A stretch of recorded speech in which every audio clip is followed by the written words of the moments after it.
음. 아, 이걸 또 이렇게 해야 되네.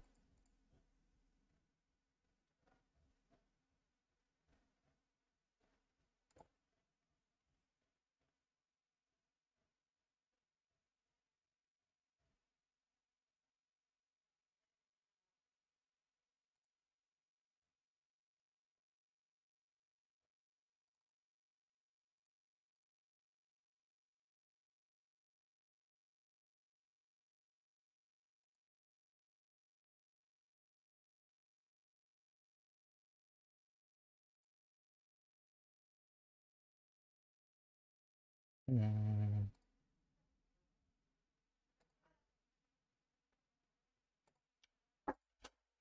누가?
아, 순월 향해 누련님, 하이요.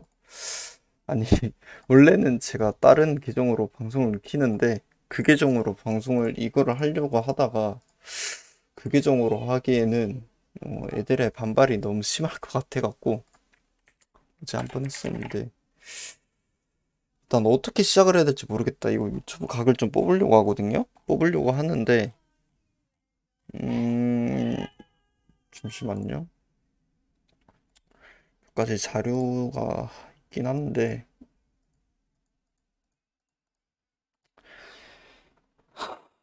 일단 해보도록 하죠. 해보도록 합시다.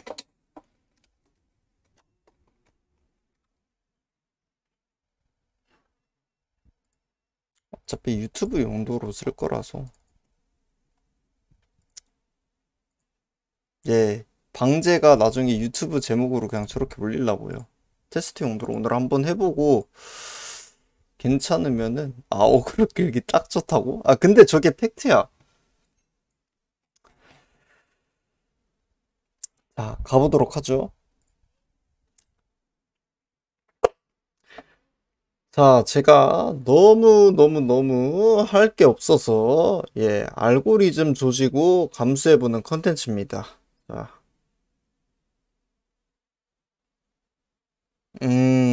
그건 맞지.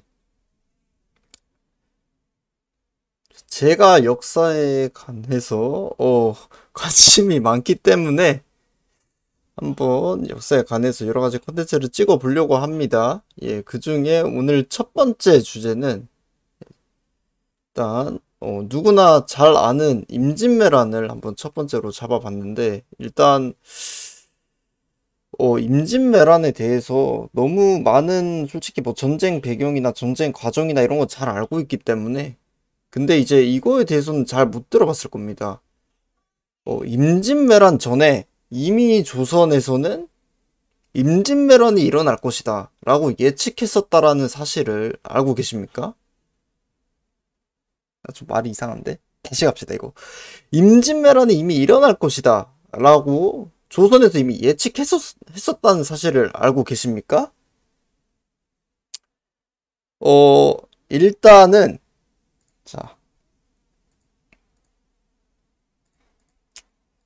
자, 이게 왜 나와? 자, 일단 예 일단 음 이 1592년 임진왜란이 일어납니다. 예, 일어나죠. 일어나는데 이제 우리가 다 임진왜란을 그쵸. 솔직히 남한산성도 어느 정도 계산이 있었을 거예요. 그것도 나중에 병자론도 나중에 할 건데 시간이 되면은 일단 이 임진왜란이 일어나게 된 배경을 조금 먼저 보자고요. 이 일본의 배경은 너무나 알다시피 도요토미 히데요시 이, 이 사람이 이제 어쨌든 간에 뭐 오다 노부나가가 거의 통일의 기틀을 마련했지만 그때 이제 거의 그 밑에 자기 부하한테 뒤져요. 뒤지고 근데 그 부하가 도요토미 히데요시한테 뒤져가지고 결국엔 도요토미 히데요시가 그 숟가락을 얹어서 통일을 합니다. 예, 그래서 그 어쨌든 간에 일본에 그 혼란이 엄청 많고 여러 가지 세력으로 나뉘어져 있던 일본을 어찌됐던 이 도요토미 히데요시가 전국 시대를 통일을 지으면서 마무리 짓습니다. 그리고 이제 이 도요토미 히데요시가 일본에서 어느 정도 짱을 먹었는데 뭐 여러 가지 설이 많지만 뭐 임진왜란을 일으킵니다. 예. 근데 뭐 사실상 도요토미 히데요시가 짱을 먹었어도 이때 그 당시에 어떻게 보면 2인자가 있었죠. 도쿠가와 이에스가 있었는데 하여튼 그건 제가 다음에 좀 얘기를 해보도록 하고 어쨌든 도요토미 히데요시가 임진왜란을 일으켰다 정도만 알고 가시면 될 것 같고요. 그러면은 조선에는 이 당시에 어떤 일이 있었냐? 일단은 자, 이 당시의 왕이 누구냐? 자, 선조예요, 선조. 자, 선조인데 이때 당시에 이제 조선 내부의 상을 보려면은 이제 붕당 정치라는 게 시작이 됐습니다. 이제 교과서에 제일 많이 나온 단어죠. 붕당 정치. 그러면 이 붕당 정치가 무엇이냐? 이 붕당 정치를 해석하기 위해서는 어디까지 가야 되냐? 자, 이 왕까지 가야 돼요. 세조까지 가야 됩니다. 자, 이 세조가 어떻게 왕이 됐죠? 이 세조가 어떻게 왕이 됐죠? 세조가 자신의 조카인 단종을 왕위에서 쳐내고 자신이 왕을 해먹습니다. 결국엔 단종 입장에서는 자신의 삼촌이 야 꺼져 이러고 왕이 뺏긴 거죠. 단종 입장에서는.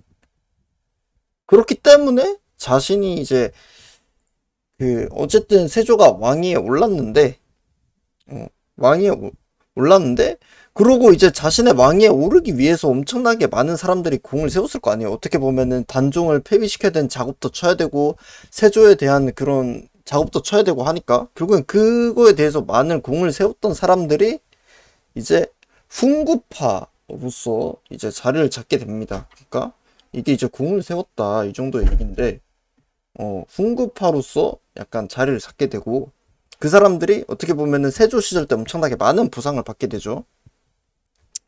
근데 이 세조가 왕위에 이제 아까 올랐던 훈구파가 조선 내부에서 워낙 권력을 많이 잡으니까 부정부패가 엄청나게 많이 저질러지겠죠. 특히 이제 막 권력 남용하고 막 그러고 댕기는 거야, 애들이. 그러니까 나라권 이게 엄청 개판이 되는 거지. 그러니까 이제 이 세조의 손자였던 성종이 자신의 할아버지 때 공을 세웠던 이 훈구파가 하도 비리하고 부패해서 정치를 제대로 못하겠는 거야. 그래서 결국에는 아, 이 살인파를 등용하기 시작합니다. 대거 등용을 하기 시작해요. 근데 이 살인파는 어? 어떻게 살인은 무엇이냐? 이 살인파가 뭐냐? 라고 하면은 이 살인은 말 그대로 이제 지방에서 성리학을 배우던 사람들 어떻게 보면 사대부죠? 사대부인데 하도 이제 그 성리학에 관해서 조금 많이 공부를 했던 사람들이기 때문에 도덕성과 막 그런 성리학 이념 엄청 강조했어요. 특히 이제 도덕성을 강조했기 때문에 이런 부정부패한 훈구를 비판하는 거지. 이제 점점 얘네들은 썩어 빠졌다. 얘네들은 막 엄청나게 쓰레기다. 이러면서 엄청나게 어? 이제 계속 옳은 소리를 하면서 훈구를 비판을 하는 거야. 그러니까 훈구 입장에선 빡이 치겠죠?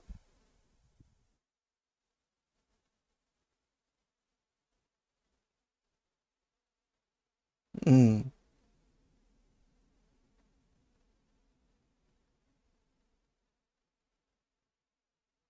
그런가?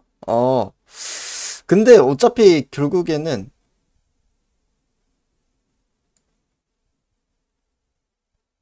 오케이, 오케이.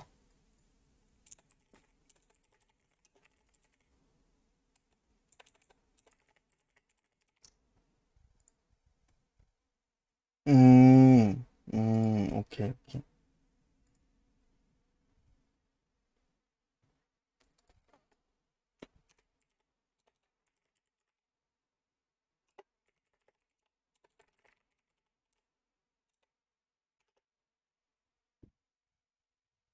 약간 이건 너무 유튜브성 썸네일이다.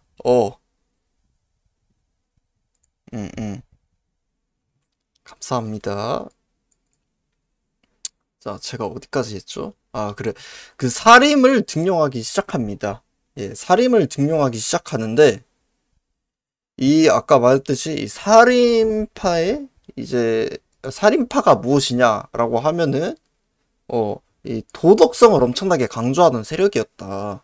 그렇기 때문에 저 훈구에 대해서 너무 이제 막 얘네는 썩어 빠졌다, 뭐 나라꾼이 얘네 때문에 개판이 됐다 이러면서 옳은 소리를 하면서 훈구를 많이 비판을 했고, 그렇기 때문에 훈구 입장에서는 엄청나게 빡이 쳤다.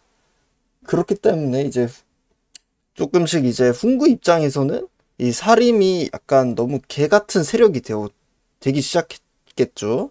근데 이제 사림이 너무 옳은 소리를 많이 하고 사실상 그게 맞는 말이기 때문에 계속 이제 훈구의 자리를 사림이 조정에서 먹기 시작합니다. 왜냐면 성종이 또 그런 사림 세력들을 기반으로 해서 자기가 원하는 정치를 많이 펼칠 수 있었기 때문에 이 살인파들을 대거 등용하기 시작해요. 그렇기 때문에 이제 훈구 입장에서는 자기들의 자리를 뺏어 먹기까지 하니까 얼마나 개같겠어, 사림이. 그러니까 이제 훈구가 사림을 이제 지금 말로 하면 흔히 말해서 억가죠. 억가로 연맥이기 시작을 해요. 그게 이제 사화라고 하는데, 그게 총 4번 일어나거든요. 그게 총 4번 일어났는데, 그게 이제 대충 지금은 그렇게 중요하지 않아서 넘어가려고 했는데, 예, 뭐 말을 하자면 총 이제 크게 4가지의 사화가 일어난다. 근데 일단 첫 번째가 그 무사화가 있거든요. 근데 이게 그 김종직의 조이제문이라고 있어요. 음. 근데 이게 언제 때냐면 아까 말했듯이 이거는 세조 때예요. 세조 때. 세조 때 단종이 폐위되고 세조가 단종을 폐위시키고 나서 김종직이라는 사람이 이 신하가 사실은 이제 단종을 모시던 신하였는데 단종이 폐위가 되고 나서 이제 그 하나의 글을 씁니다. 김종직이 조의제문이란 걸 쓰는데 음 그게 이제 무슨 내용이냐면은 약간 세조를 조금 까는 내용이에요. 쉽게 말해서 이게 맨 처음에는 어디였지? 하여튼 중국에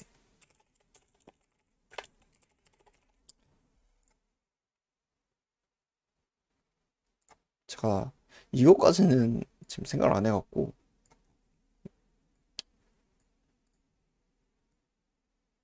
조나라였나요? 주나라였나요? 주나라? 조나라래. 미쳤어. 주나라였던 걸로 기억하는데? 이제는 하여튼 중국의 하나의 충신을 그 얘기했던 글이 있었어요. 그 글이 있는데 그게 추모문이거든요. 어떻게 보면은 아, 아, 초나라의 왕으로 추대된 인물이구나. 의제, 그래. 그래. 의제에 대해서 이제 쓴 글인데, 이 의제가 누구냐면은, 이거까는 초나라의 왕으로 이제 인해서 등용됐던 인물인데, 얘가 그 나중에 이제 초나라가 한나라한테 지잖아요? 뭐래. 나 미쳤어. 초나라가 진나라한테 멸망하잖아요? 그래서,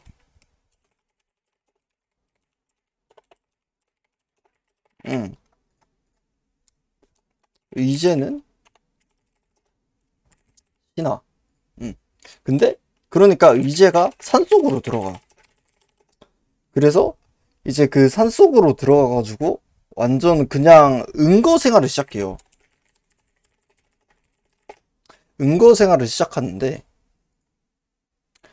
그러다 보니까 이제 진나라의 그 왕 입장에서는 의제가 엄청나게 대단한 신하인데 얘가 자꾸 은거 생활을 시작하니까 얘를 어떻게 나오게 하려고 했는데 계속해서 꼬셨겠죠. 진나라 그 왕이 의제 보고 나와라 해서 나와라고 했는데 결국엔 의제가 계속 안 나와요. 그래서 그 의제가 그 왕이 이제 의제가 나오기 위해서 어떻게 하면 좋을까 하다가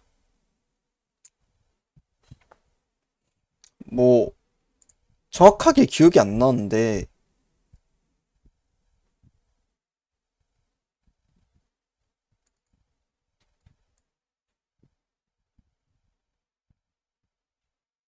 뭐 어떻게 됐든 아, 자, 다시 갑시다. 자, 죄송합니다. 다시 갑시다. 자, 처음부터 다시 갑시다. 제가 잘못 말했네요. 저거는 그거구나. 그 나중에 있구나. 어, 회의시키고 나서 쓴 글이에요. 쓴 글인데 이제 이 의제는 그 아까 말했지 초나라의 의제는 어 나중에 이제 항우한테 살해를 당해요. 근데 이 살해를 당하면서 그 항우가 왕을 먹어. 그러니까 의제 이제 왕을 먹은 의제가 초나라의 왕인 의제는 항우한테 살해를 당함. 그리고 항우가 왕을 먹어요. 그러니까 어떻게 보면 초나라의 원래 왕이었던 의제가 항우한테 살해를 당했고 그 살해를 당한 항우가 살해를 한 항우가 권력을 잡은 거죠. 그럼 이 상황이 딱 지금 세조와 단종을 비유하기 딱 좋은 거야. 음. 그러니까 이제 신하들이 이거 딱 봐도 그 세조 욕한 거 같은데요? 하고 그 훈구가 꾼질러요. 훈구가 세조한테 꾼질음. 그래서 이 한 번에 첫 번째 사화가 일어나고요. 그 다음에 갑자사화죠. 이게 그 무사하고 갑자사화는 이건 이제 연산군 때인데 연산군 때 그 패비윤 씨 관련돼서 이제 또 한 번 일어나요. 그리고 갑자 그다음에 기묘사하고 근데 이때는 이제 기묘사 때 이제 특이한 게 뭐냐면은 살인과 훈구가 같이 화를 입거든요. 그 화를 입음. 그래서 이게 이제 나중에 연산군 인조방정이라 해야 되나? 인조방정 알지. 연산군이 뭐라냐 폐위되는 가장 큰 이유가 돼요. 예. 그래서 중종방정이 일어나거든요. 인조방정이래. 중종방정이 일어나는데 연산군이 폐위되는 가장 큰 이유가 이거 기묘사가 되고 그 다음 마지막으로 큰 게 갑자 기묘 을사사인데 이게 그거 어떻게 보면 외척 간의 싸움 외척 간의 싸움으로 일어난 사화인데 이때 이제 어떻게 보면은 척신정치를 하거든요. 척신정치를 일어났다 이랬는데 척신정치도 결국 훈구파 에서 이제 약간 갈라져서 그거 분류로 갈라져서 결국엔 척신 정치, 어떻게 보면 외척 간의 정치를 이제 하게 되거든요. 훈구파에서 갈라진.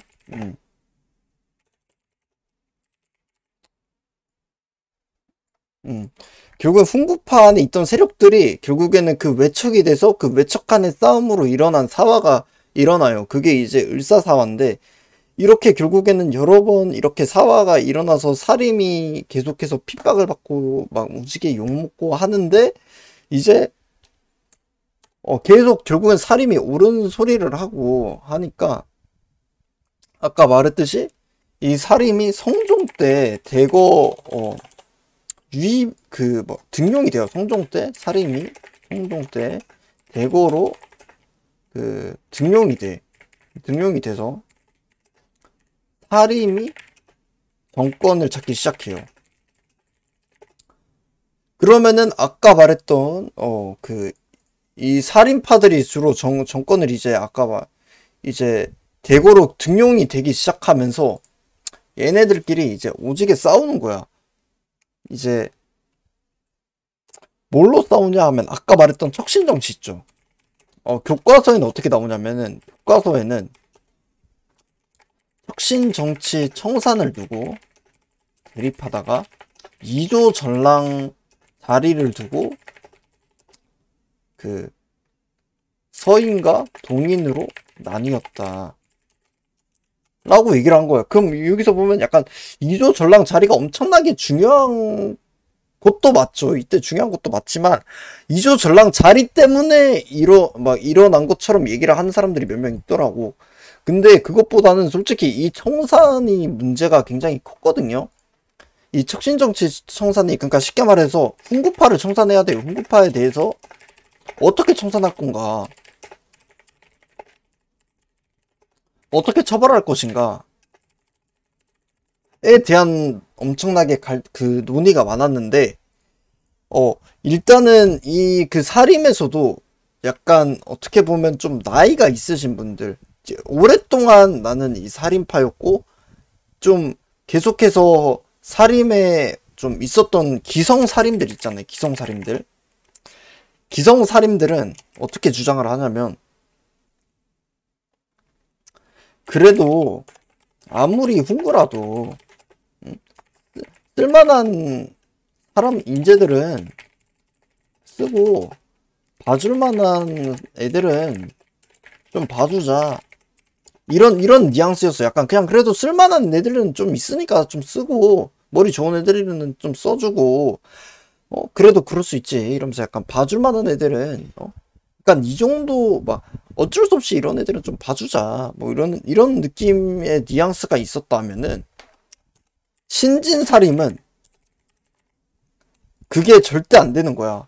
왜? 자신들은 이제 성리학을 바탕으로 해서 이제 성리학을 중시하는 사람들인데, 아니 성리학에 도덕성을 그렇게 중시하는데 그게 말이 되냐 이러면서, 걔네들은 아무리 훈구면 엄청나게 부정부패를 지는 애들인데 걔네들을 봐주는 게 말이 되냐 이러면서, 이제 얘네 둘이가 이제 어떻게 보면 대립이 되는 거죠. 기성살인과 신진살인이 대립이 되는데, 이렇게 대립하고 있던 와중에 어떻게 보면은 불을 지핀 게 그 이조 전랑 자리였다. 이 이조 전랑 자리에 대해서는 학교에서 엄청나게 잘 가르쳐 주더라고요. 보면은 막 인사권이 있고, 이조 전랑 자리가 그렇게 막 큰 건 아닌데 인사권이 있어요. 인사권이 있어서 인사권이 있고 후계자를 정할 수 있어요. 은퇴라고 해야 되나? 물러날 수 있음.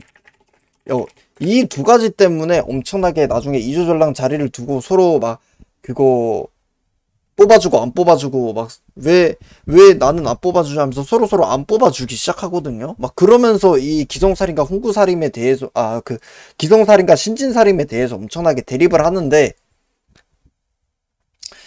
그렇게 돼서 이제 이 이조전랑 자리가 어떻게 보면 이 대립을 조금 더 골이 깊게 만들었고, 이 대립이 조금 더 약간 더 형성이 되게 된 거죠. 어떻게 보면. 그래서 아까 말했듯이 이제 그 기성살인들이 나중에 어떤 그게 되냐면은 기성살인이 이제 그 서인이 됩니다. 서인. 예. 서인이 되고요. 신진살인이 동인이 돼요. 그러니까 서인의 의견은 뭐냐면은 아까 말했듯이 조금 봐줄 만한 애들은 봐주자. 그 다음에 동인은 훈급하면 그냥 다 쳐내자. 약간 이런 느낌이었는데, 이 둘이의 대립구도가 언제 형성이 되냐? 이게 선조 때 이제 형성이 됩니다. 선조 때 분당 정치가 거의 형성이 됩니다. 예. 그러면은 이제 다시 정리를 하면은 이제 자, 조선 내부의 상황은 훈구 vs 사림이었다. 근데 이제 훈구가 너무 부패를 했고, 그 부패한 훈구에 대해서 맨 처음 이제 훈구가 권력을 장악했다. 훈구가 권력을 장악을 했고, 훈구가 권력을 장악을 했다. 그리고 훈구가 권력을 장악을 했고, 훈구가 너무 부패를 하고, 그래서 사림을 등용하기 시작했다.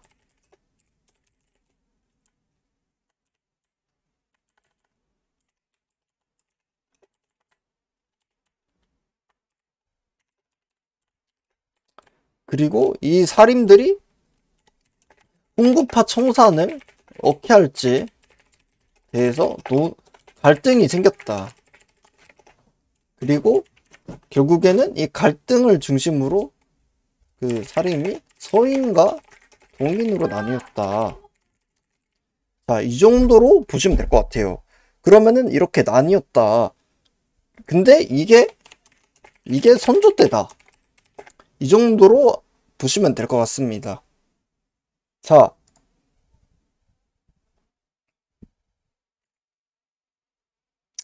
그러면 이 선조 때 이렇게 나누어져 있는데 아까 말했죠. 아까 이 선조 때 이 선조가 있을 때 이제 이 동인과 서인이 엄청나게 심화가 됐는데 이때 이제 서인이 약간의 병크를 터트립니다. 아니 서인이 병크가 터트린 게 아니지. 어떻게 보면 선조가 병크를 터트린 거죠. 어떻게 보면 선조가 병크를 터트립니다. 어떤 병크를 터트렸냐, 이제 이렇게 나뉘어져 있을 때 이제 그 동인이 권력을 갖게 된 그 계기가 뭐 여러 가지가 있겠죠. 어떻게 보면 훈구파에 대해서 강경한 것에 조금 더 뭐 사람 그 민심도 많이 얻었을 거고 뭐 그런 것도 있을 건데 뭐 이 부분도 조금 크다고 봐요 저는. 이거를 아시는 분이 있을 수도 있을 거라 생각을 하는데, 이때 어떤 일이 있었냐면은 서인과 동인 사이에서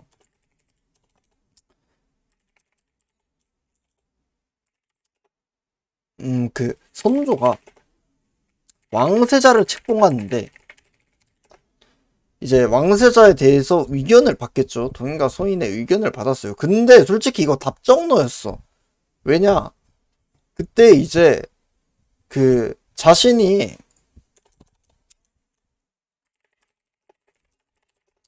자, 이거에 대해서 얘기를 하자면은, 자, 왜 이게 답정너냐면은, 이때 이제 선조가 자신이 좋아하던 후궁이 낳은 아들이 있었어요. 그게 이제 아들이 있었는데, 그 아들이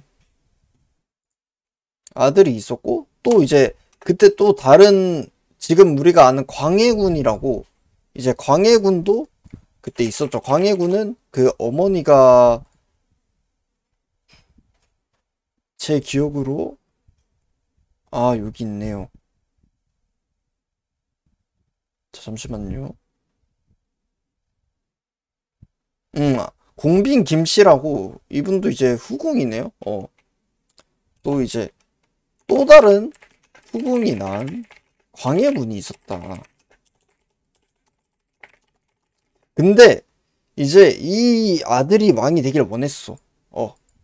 이 아들이 그러니까 광해군 말고 다른 아들이 되길 원했는데 하필 이거를 눈치를 못 가고 서인이 이제 좀 많이 들어봤을 거예요. 근데 이걸 눈치를 못 가고 서인이었던 정철이 이때 이제 그 정철이 생각보다 중요한 직책이 있었거든요.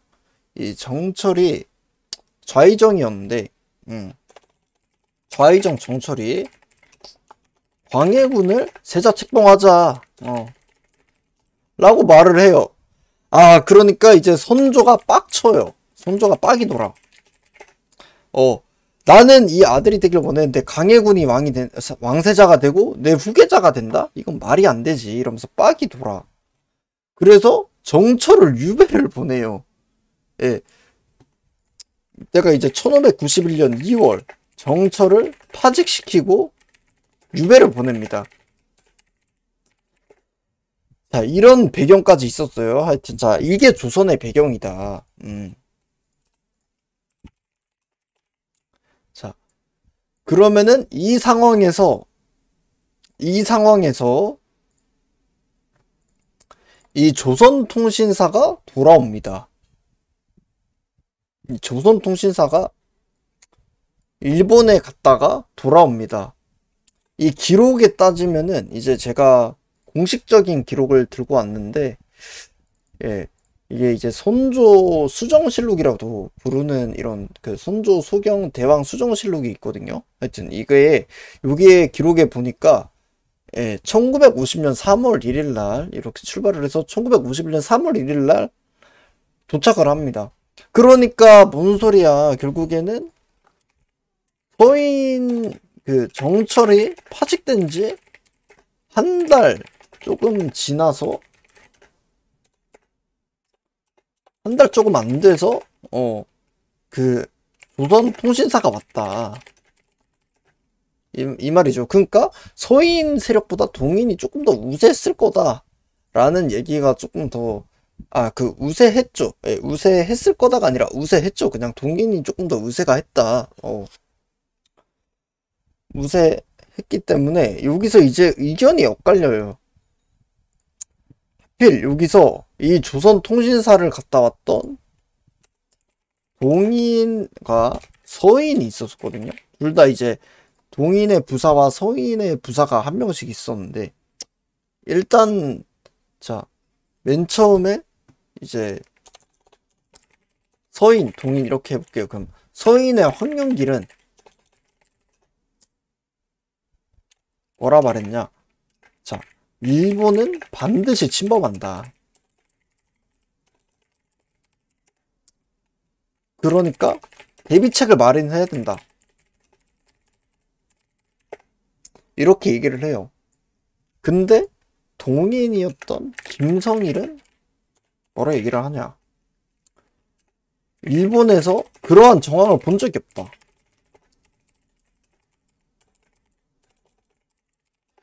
외구들은 절대로 들어오지 못한다. 조선으로 못 들어온다. 이래 얘기를 합니다. 그런데 아까 뭐라 했어? 이 서인이 정찰이 파직된 지 한 달 조금 안 됐기 때문에 서인의 세력이 입김이 조금 없었다. 그렇기 때문에 이 정도 어느 정도 동인이 조금 더 세력이 큰 편도 있었고, 또 이제 전쟁을 해야 되면은 봐봐, 국방비 들어가야 되고, 나라가 막 지금도 전쟁 일어나면은 지금 막 러시아 우크라이나 보면은 전쟁 일어나니까 막 다들 지금 달러로 돈 다 바꾸고 이러니까 환율이 장난 아니게 바뀌잖아요. 뭐 그런 것처럼 엄청나게 경제도 그렇고 사회도 그렇고 엄청나게 혼돈이 있을 거고, 뭐 여러 가지로 그런 이유 때문에 동인을 선택을 했다, 이런 썰도 있더라고요. 근데 더 웃긴 거는 이제 뭐 이런 얘기도 있고, 그 다음에 아까 일본에 대해서 정황과 심지어 또 그 도요토미 히데요시에 대한 해석도 달라요.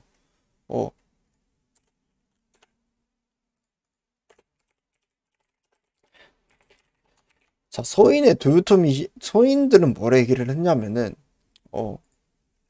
그 눈은 지와 같다. 그냥 눈이 겁나 조금 해가지고 그냥 지와 같다 지. 그래가지고 개쫄보임. 개쫄보다. 이런 얘기를 하는데 이게 이제 동인이 이래 얘기를 하거든요. 내가 그 다음에 서희는 뭐라 하냐?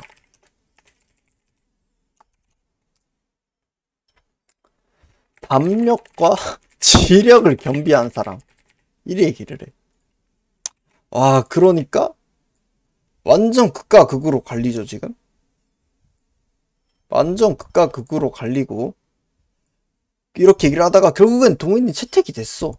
근데 이 다음부터 더 웃긴 게, 이 다음부터가 더 레전드인 게, 그래서 동인끼리 그 얘기를 하는 유성룡과 이제 유성룡이 아까 갔다 왔던 그 조선통신사 부사였던 김성일한테 물어봐요.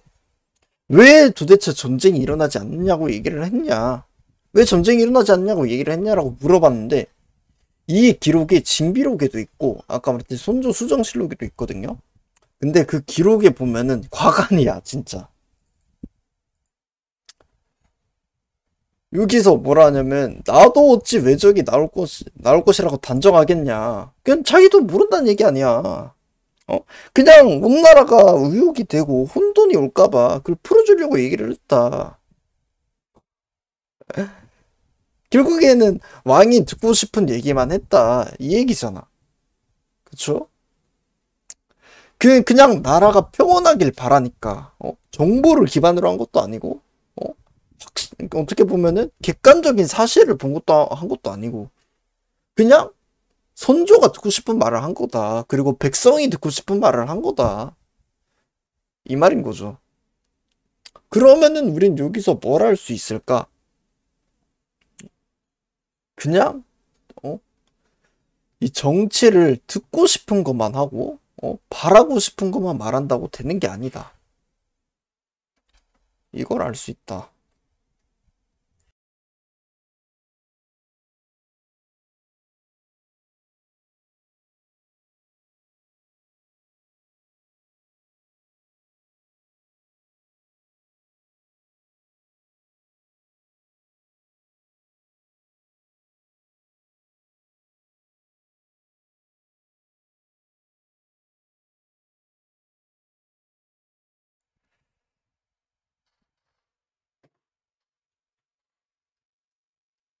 아까 어디까지 했지?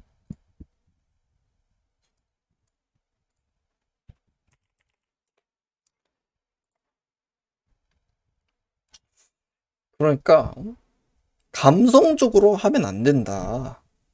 이 정도로 알 수 있는 거죠. 그러니까 이 감성적으로 하고 그냥 바라는 것만 하고 이상향을 얘기했기 때문에 이 대비할 수 있던 거를 대비하지 못했고 결국 병크가 터졌다 라고 해석할 수도 있는 부분이 있다. 이 정도로 생각하시면 될 것 같습니다. 예.